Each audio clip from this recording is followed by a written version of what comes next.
the deeper meaning behind "There are no problems," Buddha's teachings on anatta, non-self. Hello everyone.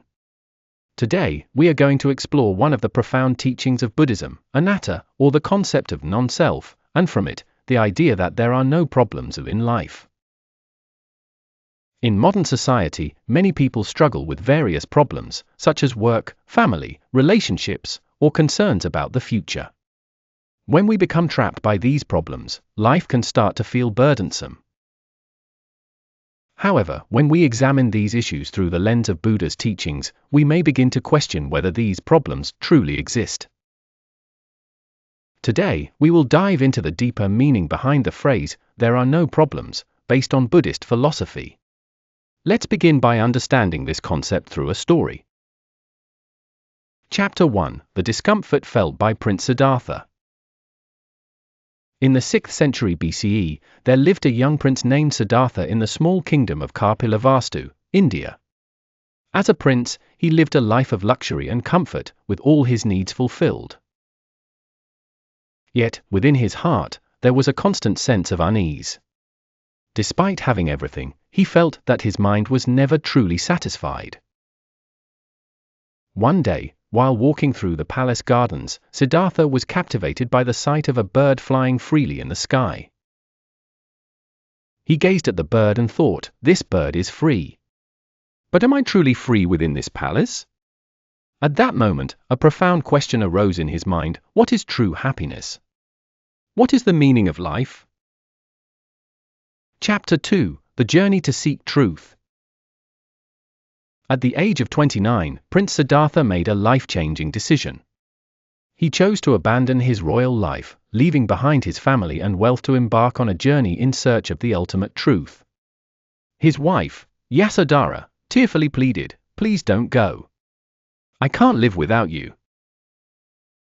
Siddhartha gently embraced her and replied, "It is this attachment, the feeling that you cannot live without someone, that gives rise to suffering. I must find a way to free people from that suffering," and he left on his journey. Siddhartha practiced extreme asceticism and engaged in rigorous spiritual practices, but none seemed to provide the answers he sought. One day, after collapsing from exhaustion, a local girl named Shunyata offered him a bowl of rice porridge. After eating it, Siddhartha realized, neither extreme self-denial nor indulgence in pleasure is the answer. The middle way is what matters. With this insight, Siddhartha sat under the Bodhi tree, meditating deeply, until he finally attained enlightenment before dawn.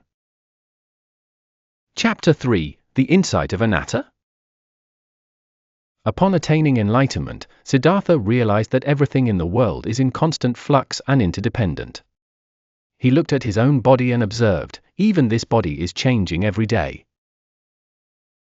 The person I was yesterday is not the same as the person I am today. He then turned his gaze to the world around him, saying, "The trees, rivers, and sky, they all exist in relation to each other. Nothing exists independently." This is the teaching of anatta, or non-self. Anatta means that there is no permanent, unchanging self. Everything is interconnected and constantly changing. This realization became the core of Buddha's enlightenment. Buddha taught, suffering arises when we cling to the notion of an unchanging self in a world that is always changing. But since such a self does not truly exist, neither do our problems. Chapter 4: Nagarjuna's Discovery. Centuries after Buddha's death, his teachings spread widely, but there were times when interpretations diverged. It was during this period that a wise man named Nagarjuna appeared in southern India. Nagarjuna, known for his sharp insight since childhood, deeply explored the concept of anatta. One day, while observing the waves crashing on the shore, Nagarjuna realized, waves exist because of the ocean, and the ocean exists because of the waves. Neither can exist without the other. From this realization, he developed the concept of emptiness, Shunyata. Nagarjuna taught his disciples, everything exists in relation to something else.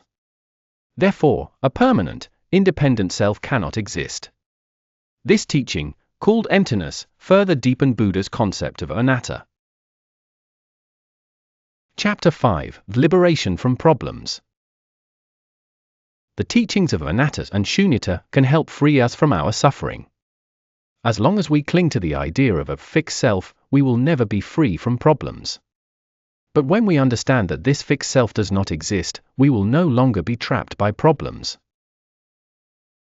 For example, thoughts like "I should be this way" or "I have no worth" are nothing more than constructs we have created ourselves. When viewed through the lens of Anatta, these limiting beliefs dissolve, allowing us to live more freely and flexibly. Chapter 6: Practical Application in Daily Life. So, how can we apply the teachings of Anatta and Shunyata in our daily lives? Start by paying attention to the small changes that occur every day. Notice how you are slightly different today than you were yesterday. Observe how conversations with friends can change over time. These small insights can gradually lead to a deeper understanding. Through the teachings of Buddha and Nagarjuna, we can find a path to live more freely, beyond the grasp of suffering. Conclusion?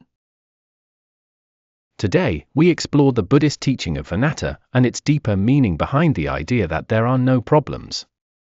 This teaching doesn't deny the existence of problems, but instead changes how we perceive them, allowing us to approach them with greater flexibility and ease. The ancient yet timeless wisdom of Buddha and Nagarjuna offers us valuable guidance for our modern lives. By adopting the perspective of Anatta, even the most challenging problems can begin to lighten, and new possibilities may emerge. Thank you for watching, and may your lives be filled with greater freedom and happiness.